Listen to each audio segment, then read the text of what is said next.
Bonjour à tous et bienvenue dans cette deuxième vidéo où on va rentrer un peu plus en détail sur comment détourer une image qu'on aurait préalablement scannée euh, et ou comment aussi modifier un peu les couleurs. Donc pour ce faire, on rentre dans GIMP. Souvent quand on rentre dans GIMP, on crée un nouveau document, hein, quelle que soit la taille que vous choisissez. Et vous avez donc ce document tout blanc. Alors moi je ne travaille pas sur le document tout blanc, ça me fait mal aux yeux. Donc je choisis un gris clair et voilà, et je le mets dedans.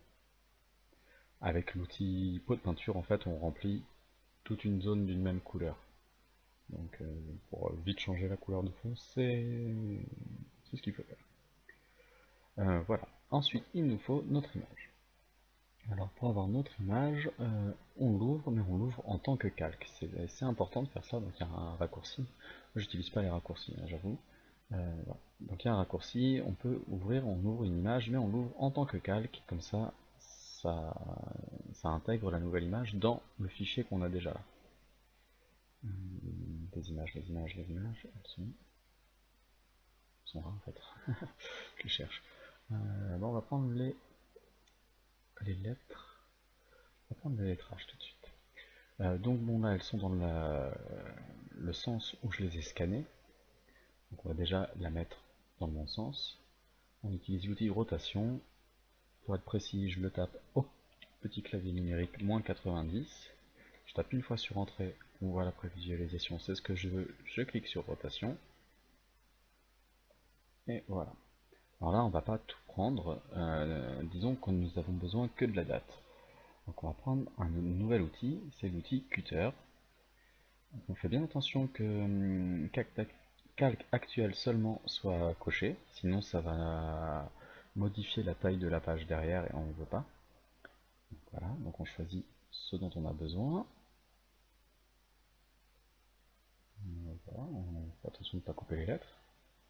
Quand on clique sur Entrée, ça diminue la taille de ce calque-ci juste à la sélection qu'on a fait, donc ça va supprimer tout le reste. Alors maintenant, on va modifier un peu les couleurs. Alors, pas vraiment modifier, on va arranger, je pense qu'on peut dire. Enfin bref, on va travailler sur les couleurs. On va travailler sur les couleurs. Alors, sur les couleurs, j'ai travaillé avec des courbes. On n'est pas obligé, hein, on peut faire avec les courbes. Donc les courbes, il faut juste déplacer les points qu'on voit. Et vous voyez tout de suite, déjà, on voit que ça... euh, comment dire? On voit que ça a intensifié les couleurs. Après, pour garder... Je lève un peu le médium, c'est pour garder les coups de crayon. On va zoomer un peu parce qu'on ne voit pas trop ce que je fais. Voilà. Si je mettais ça dans l'autre sens, ça atténuerait un peu les coups de crayon et ça viendrait gâcher un peu le blanc. Alors que si on le remet par là, on voit bien les coups de crayon tout en ayant vraiment beaucoup de contraste. Donc ça me plaît, je valide. Une fois que j'ai fait ça, je crois que c'est tout ce que j'avais fait. Une fois que j'ai fait ça, et là on va détourer notre image. Donc pour détourer notre image, ce qu'on va faire c'est sélectionner tout ce qui est blanc autour. On aurait plusieurs solutions, il y aurait une solution vraiment très longue qui est utilisée finalement dans les retouches photos, euh, mais qui là n'est pas la meilleure solution, mais je la montre quand même. Ça serait de faire une sélection au lasso comme ça, donc là je la fais vite. Mais en fait, il faudrait vraiment aller presque au point par point, faire le tour de notre J comme ça. Et il faudrait faire tout le tour de tous les lettrages, donc vous comprenez bien que ce n'est pas cette solution-là que nous allons retenir. Alors nous allons retenir une solution qui est la baguette magique. Alors pour la baguette magique, en fait il suffit de cliquer dans la zone blanche, et vous voyez que ça nous a sélectionné toute la zone blanche. Et ça c'est venu vraiment faire le contour. Alors on peut bouger le curseur du seuil pour mettre plus ou moins de, de couleurs, enfin, pour prendre plus ou moins de pixels. Là on peut forcer parce qu'en fait, comme on a des contours qui sont bien délimités, ça va nous éviter les petits pixels ici, comme on voit ici. Là on sait qu'il y a un pixel qui a pas été pris. Donc là on est pas mal. Donc une fois qu'on a fait ceci, donc on a notre sélection qui est la sélection de toutes les zones blanches, et il suffit de cliquer sur Supr. Et en fait, ça a supprimé tout le blanc derrière. Pour bien voir ce qu'on a fait, on enlève la sélection. On va se reculer un peu. Et voilà, on a détouré le lettrage. C'est vraiment pas compliqué. Bon, on peut toujours le bouger, hein. Et pour pas faire exactement comme j'avais fait dans la fiche, on peut aussi le tourner. Voilà.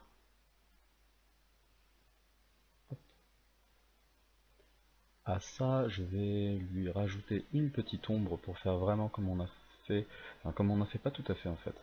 Euh, je vais forcer l'ombre, donc on va utiliser une ombre portée, qui n'est pas du tout ici, c'est dans les filtres. Ombre et lumière, ombre portée, donc il va m'ouvrir une fenêtre qui n'est pas là, bien sûr, ah si, elle est là. Voilà, le décalage, donc c'est ça qu'on va forcer. Moi j'avais utilisé 10-10, là on va mettre, je sais pas moi, 30-30. On va dire que l'ombre est bien noire et on va la laisser à 60%, ça permet de bien la voir. On va valider et on a une jolie ombre portée qui est venue souligner notre samedi 30 janvier. On peut le regarder de plus près. Pour le coup, je suis vraiment très près. Donc l'ombre, c'est un filtre en fait qui prend notre sélection, il la met tout en noir et il la décale. Ce qui fait que quand on cache celui-ci, on voit, pardon, là on voit pas grand-chose. On voit vraiment samedi 30 janvier écrit en noir, sauf qu'avec les transparences, et on peut jouer avec la transparence, on pourra faire une ombre plus faible, comme ça, pour faire vraiment très lumineux. On pourrait faire une ombre beaucoup plus dure, si on veut. Enfin bref. Après, c'est au choix des personnes. Bon, il veut pas se remettre à 60, mais c'est pas grave. À la limite, on va le faire plus clair, c'était joli aussi. Voilà. Histoire de pas avoir la même chose que sur la fiche. Donc ça, c'est pour un détourage facile. Voilà, on a juste détouré. Maintenant, je vais vous montrer ce que j'ai fait pour les cartes, pour les cartons de loto. Alors pourquoi vous montrer les cartons de loto? Parce que simplement, j'ai fait un empilage. Je suis parti d'un seul dessin, qui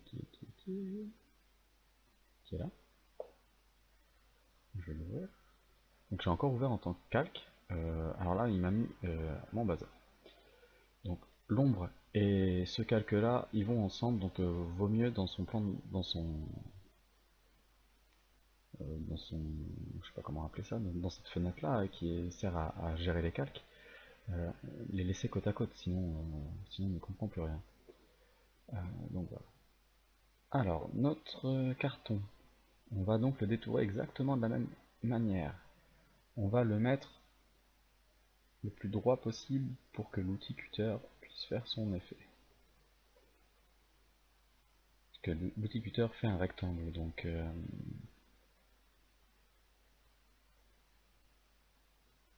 hop, là je suis pas très droit encore.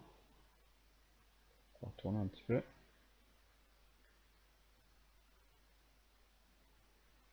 Voilà, là je suis pas trop mal. On va s'avancer. Donc on réutilise notre outil cutter, on fait toujours attention que calque actuel euh, est coché. Si on le fait pas, ça va réduire tous les autres calques et donc ça va faire du n'importe quoi. Donc on voit que je suis pas tout à fait d'écart, mais c'est pas grave, hein. On va faire exactement la même chose. On va juste sélectionner ça, cliquer sur entrée, donc ça va effacer tout le reste. Et on va refaire donc nos couleurs. Alors, on va utiliser la courbe, exactement comme tout à l'heure. On va forcer cette courbe. Alors, déplacer le point du haut, en fait, ça va éclaircir les zones blanches. Ça va le rendre vraiment voilà, très lumineux. Après, si on force trop, ça fait bizarre. Voilà, ça fait presque gommé. Mais si on laisse tout à droite, on voit une petite zone grisâtre qui apparaît. Et on veut pas non plus ça, on veut que ça soit bien blanc dedans. Enfin blanc. On veut que ça soit propre dedans. J'y arrive pas, voilà. Alors, on n'est pas obligé de remettre le troisième point, là ça pourrait suffire. Mais en forçant encore un peu. Si on le met et qu'on le met par là, ça fait ça. Si on le met par là, ça fait ça. Ni l'un ni l'autre ne nous intéresse. Comment on enlève ce point? Voilà. Pour enlever le point, il suffit de cliquer sur supprimer. Je le savais pas, mais voilà, c'est fait. Donc quand on a une couleur qui nous plaît bien, on clique sur valider. On détourne exactement de la même manière avec cet outil. Je le fais comme ça ou... Allez, soyons fous, on va le montrer avec le lasso. Est-ce que ça passe en 50? Ça serait bien. Est-ce que la fenêtre passe? Donc bien sûr toutes les fenêtres sont... On peut ajuster les tailles, comme dans tous les programmes maintenant. Donc on clique sur notre premier coin. Alors c'est moins propre qu'avec la baguette. Mais bon, ça reste faisable. Je vous montre juste qu'on peut le faire en fait. Là on voit que l'élève a utilisé une règle pour faire ses traits, sinon il ne serait pas aussi propre. Voilà, alors là par contre ce qu'il a sélectionné c'est l'intérieur. Donc si je cliquais sur supprime maintenant, ça nous supprimerait le carton, c'est exactement pas ce qu'on veut. Donc pour changer la sélection, on a un onglet sélection en haut et on inverse la sélection. On peut le faire donc aussi avec CTRL I. Et encore une fois, je n'utilise pas les raccourcis clavier. Donc là, si je supprime, j'ai détouré ma carte. On enlève la sélection pour mieux voir. On va se reculer un peu. Donc voilà, maintenant on a une carte qui est là. On va l'appeler 1. Pardon, j'ai fait une bêtise. Notre carte, on va l'appeler 1, comme ça on sait que c'est le calque pour la première carte. Et on va décider d'en faire quelques-unes d'autres, enfin quelques autres. Disons qu'on va en faire 3 autres. Donc on clique sur dupliquer, une fois, 2 fois, 3 fois. Donc celle-ci va s'appeler 2, celle-ci va s'appeler 3, celle-ci va s'appeler 4. Voilà. Alors, la 2, on va cacher les autres. La 2, on ne veut pas qu'elle soit rose, on veut qu'elle soit d'une autre couleur. Donc on va cliquer sur couleur, teinte et saturation. Et ici, on va se mettre pour voir. On a cette ligne qui s'appelle teinte, qu'on peut changer, et ça va changer la couleur de notre carton. Donc celle-là, on va la mettre un bleu, pourquoi pas. Donc celle-ci sera bleue, on va mettre la 3, pareil, teinte et saturation, on va partir de l'autre côté. Ah, faut que j'annule. Je n'avais pas sélectionné le bon calque, donc forcément on ne voyait pas. Teinte et saturation, et là. Alors on va partir sur du vert, tiens celui-ci très beau, hop. Comme ça, donc on a un rouge, un bleu, un vert, qu'est-ce qu'on pourrait vouloir? On va vouloir, je sais pas moi, un jaune. On va essayer de trouver du jaune. Couleur, teinte et saturation. Si on clique là, ça fait quoi? Absolument rien. Non. Annuler. Quand on fait une bêtise, vaut mieux annuler et recommencer. Hein. Alors, teinte, est-ce qu'on va trouver du jaune? Pas de ce côté. Alors, il n'est pas très flagrant. Un jaune un peu orangé. Est-ce qu'on le change en luminosité? Non plus. On va remettre à 0. La saturation peut-être. Pas facile. Hein. Donc voilà, on va dire que c'est un jaune. Donc en touchant nos curseurs, on trouve une couleur qui nous plaît. Je vais remettre la saturation à 0, histoire qu'on ait toutes les cartes avec la même saturation. On va valider. Et donc on a la 4 qui est une sorte de jaune, la 3 qui est vert, la 2 qui est bleu, et la 1 qui est rouge. Donc maintenant on va les tourner un petit peu. Voilà, rotation. Pardon, on ne voit pas ce que je fais, donc je valide les 4. Hop, la 3, on va la tourner aussi par là, ou on la tourne, allez, on va la tourner comme ça. La 2, on va la tourner comme ça, mais moins. Attention, puis on va la décaler. C'est la verte que je décale, mais c'est pas grave. Voilà. On va faire comme ça. Et je vais mettre la rouge au-dessus, qui reste droite. Parce que sur ça... Alors bon, on voit la pile est pas très belle. On pourrait s'amuser à essayer de la rendre plus jolie, mais bon, voilà. Ça c'est la verte. La verte me plaît pas. Je fais si je mets comme ça, je le fais. Ça fait encore pire. Bref. Après, c'est à vous de trouver quelque chose qui vous plaît quand vous faites ce genre de choses. Hein. Voilà, je vais mettre comme ça sera mieux. Bon. Pour là, ça ira bien. Donc voilà, on va se reprendre sur la rouge. Et on va bloquer les autres pour éviter de faire des bêtises. Voilà. Et on va reprendre donc sur cette rouge. On va donc gommer l'intérieur pour pouvoir mettre du texte. Et pour ce faire, on va utiliser le même outil qui est l'outil lasso. Donc on va aller dans les coins, le plus près possible bien sûr. Là je vais vite, alors je vais pas très près, mais c'est pour vous montrer. Hein. Après, plus on est soigneux, plus mieux est le résultat. Voilà, donc ça sélectionne l'intérieur. Et là, ce qu'on va faire, on va pas utiliser la touche supprime parce que sinon ça nous montrerait les. Tiens, si, ça peut être marrant. Si je supprime, en fait, on voit la carte du tout, puisque ça rend la partie, ça la rend transparente. D'ailleurs, c'est rigolo, ça peut être sympa aussi comme effet. Donc voilà. Donc là, on va pas utiliser ça, on va utiliser le saut, je pense.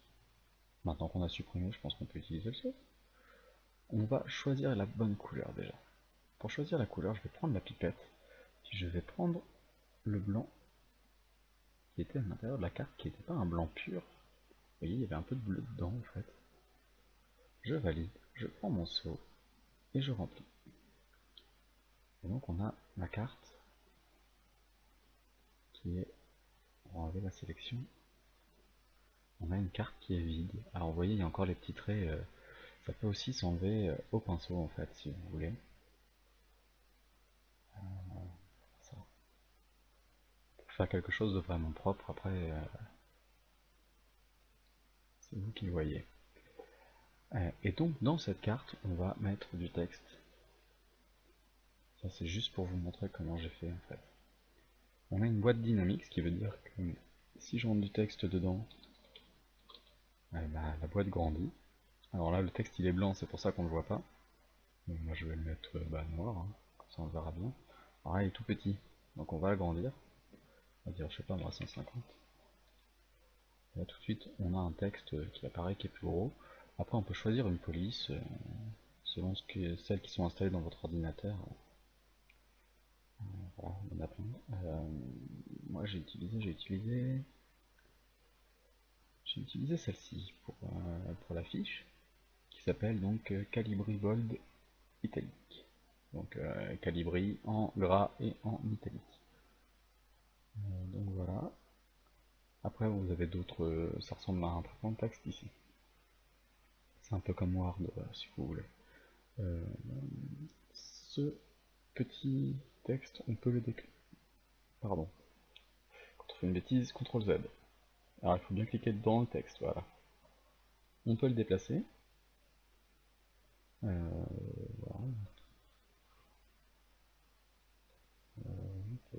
On peut le déplacer, on peut aussi le tourner, si on veut. Là, moi je veux pas spécialement. Euh, on peut pas l'agrandir ou le réduire parce que c'est du texte et que ça se fait dans la... Pardon, voilà. Et donc voilà. C'est comme ça que j'ai fait sur les 20 éléments de la fiche.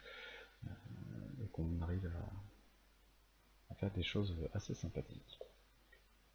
J'espère que cette vidéo vous aura plu, n'hésitez pas à le dire. Et puis je vous dis à bientôt